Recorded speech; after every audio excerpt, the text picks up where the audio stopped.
doting mum Khloe Kardashian has proved just how similar her little girl True Thompson is to her father Tristan Thompson with her latest adorable video.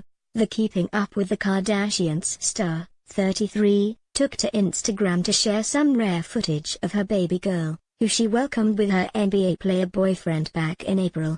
The reality queen is clearly enamored with the young tot, as she gushes over her munchkin in the cute video in front of her 76.5 million Instagram followers. The cute footage showed her daughter propped up on a white sofa, before letting out an adorable sneeze to which her mum responded, "Bless you mama."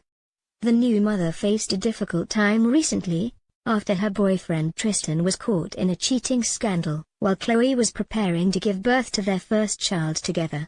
He is alleged to have cheated with at least 5 women during her pregnancy, with the revelation emerging just days before she gave birth to True. While the pair are reportedly still together, her mum Kris Jenner recently hinted her daughter would be moving back to LA from Ohio, where she lives with Tristan, following the scandal. Speaking to E! At the American Woman premiere in Hollywood, Kris said she'd been going back and forth to visit Khloe and her granddaughter True.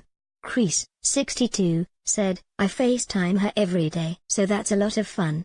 Kris was then asked if Khloe would be heading back to LA, to which the mother of 6 said, "She'll be home soon." Momager Kris also called first-time mother Khloe, 33, a natural with baby True. "I think it's a dream come true for her." She said, "She's had a lot practice with her nieces and nephews."